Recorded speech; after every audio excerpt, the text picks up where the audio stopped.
Hey, and welcome.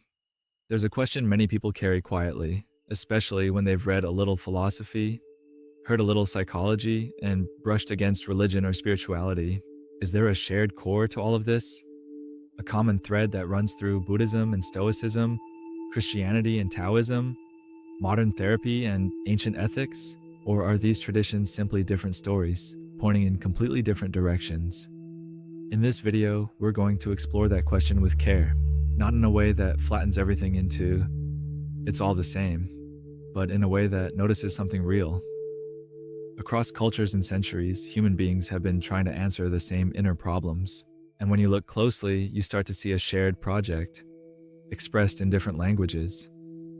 To hold it all together, we'll use one metaphor: different maps, same mountain. Chapter 1: Different maps, same mountain. Imagine you're standing at the base of a mountain.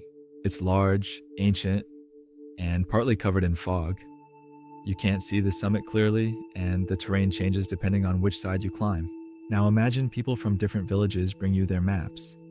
One map emphasizes rivers, another emphasizes wind patterns, another marks temples along the way, another is drawn in symbols you don't fully understand. Another isn't even a map, it's a set of practices. Walk slowly here, breathe here, rest here. If you argue about which map is true, you might miss the deeper question. What are all these maps trying to help a human being do? Because beneath the details, something consistent appears. Each tradition tries to answer how to live in a way that reduces suffering, increases clarity, and helps us act with wisdom in the middle of uncertainty. This is why the question matters. Modern life has created a strange situation. We have more information than ever, but many people feel less oriented. More choices, but more anxiety. More connection, but more loneliness. More comfort, but more emptiness. So we turn to philosophies and religions and psychology, not because we want a new identity, but because we want an inner compass. And across these traditions, the mountain often looks like the same terrain. The problem of suffering, the instability of life, the friction of desire and fear, the pain of ego and comparison, the need for meaning, the need for connection and ethics, the question of how to live when you can't control everything. Even when traditions disagree about metaphysics, God or no God, soul or no soul, heaven or rebirth, they often converge on psychological truths. The mind can be trained, cravings can enslave you, fear narrows life, awareness creates freedom, compassion heals what isolation breaks. Living aligned with values reduces inner conflict. So if there is a shared core, it may not be a shared belief. It may be a shared direction. Chapter 2: The Common Core: Awareness, Compassion, Alignment. Here's one way to name the shared core without oversimplifying: awareness plus compassion plus alignment. 1. Awareness. Waking up from automatic living. Almost every major wisdom tradition warns about unconsciousness, living on autopilot, driven by impulse, habit, and distorted perception. In Buddhism, suffering is fueled by ignorance, misseeing reality. In Stoicism, distress comes from mistaken judgments. In Christianity, there's a theme of wakefulness. In Taoism, wisdom is described as returning, seeing the natural way instead of forcing life. In modern psychology, especially CBT, we see the emphasis on noticing thoughts and patterns. This is a cognitive distortion. This is avoidance. This is a loop. Different languages, similar move. A key shared insight is you are not only your impulses, you can observe them. And that observation creates a small gap, a space where you can choose. That gap might be the beginning of freedom. A practical example: someone insults you, autopilot reacts, anger, defense, rumination. Awareness notices, my body is activated, my mind is writing a story, I'm in threat mode. That doesn't erase the pain, but it allows a wiser response. Awareness is not passive, it's the first form of inner leadership. 2. Compassion. The heart as a form of intelligence. When people hear compassion, they sometimes imagine softness without boundaries. But in most traditions, compassion is not weakness. It's a kind of wisdom. Buddhism places compassion at the center because if everything is interdependent, harming others is also harming the whole. Christianity places love at the center, often as the highest commandment. Stoicism teaches universal belonging, humans as citizens of one world. Taoism emphasizes gentleness, humility, not forcing. Psychology recognizes that self-compassion reduces shame. Compassion matters because suffering has a strange tendency. It narrows our world. When you're in pain, your mind becomes smaller.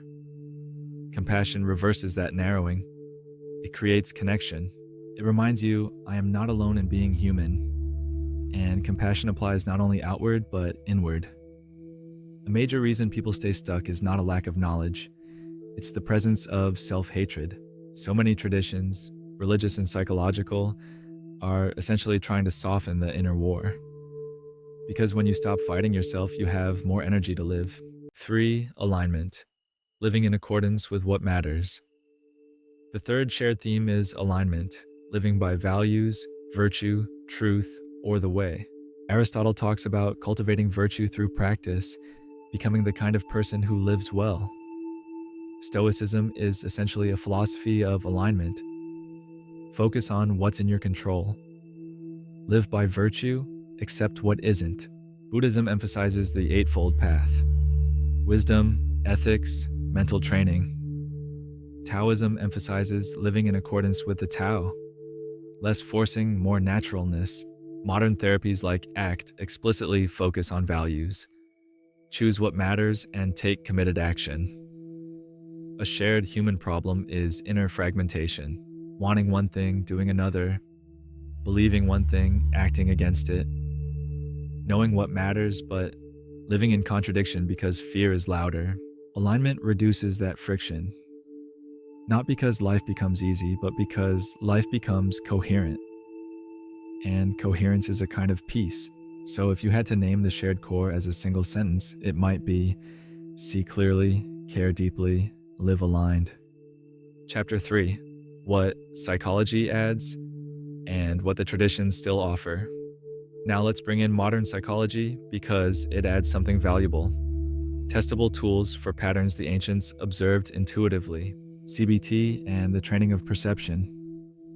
CBT teaches that suffering is often amplified by distortions, catastrophizing, mind reading, black and white thinking, overgeneralizing, emotional reasoning. In ancient language, these might be called illusion, ignorance, or misjudgment. In modern language, we call them cognitive distortions. Different maps, same mountain.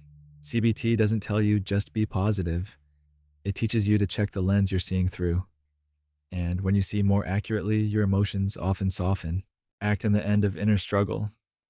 ACT emphasizes psychological flexibility, being able to hold uncomfortable emotions while acting in line with values. This echoes Taoism's non-forcing, Buddhism's non-clinging, and Stoicism's willingness to endure discomfort for virtue. ACT gives it a practical form: diffusion from thoughts, acceptance of feelings, committed action based on values. It's a modern method for an ancient insight. You don't have to win the battle inside your head to live well. What religion and philosophy still uniquely contribute. Modern psychology often focuses on symptom reduction and functioning. That's important, but many traditions go further into existential meaning, mortality, ethics beyond comfort, community rituals, humility and surrender, the sacredness of life. Even if you're not religious, you can recognize that humans need more than coping tools. We need meaning. We need a reason to choose courage. We need language for awe, grief, love, and mystery. So perhaps the shared core isn't everyone believes the same thing. It's that everyone is responding to the same human situation. Life is uncertain. We suffer, we fear, we want, we lose, we love, we die, and we have a choice: to live unconsciously or consciously, to harden or soften, to act from fear or from values. Naming the shared core carefully. Here's the version I would offer. Across philosophies, religions, and psychology, The shared aim is to reduce unnecessary suffering by cultivating awareness, compassion, and alignment with what matters. Not every tradition says it the same way, but many agree about the direction of human transformation. And maybe that's the point. A shared core doesn't have to be a shared doctrine, it can be a shared path. If you've ever felt overwhelmed by the sheer number of belief systems, you don't have to choose the perfect map. You can choose a direction. You can ask, does this increase awareness? Does this soften the heart? Does this help me live aligned with what matters? If yes, it's probably pointing up the mountain.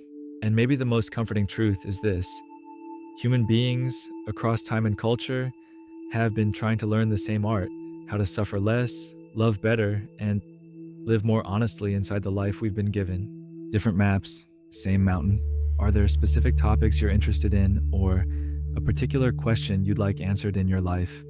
Let me know in the comments. Subscribe now and join me on your journey toward more clarity and inner strength.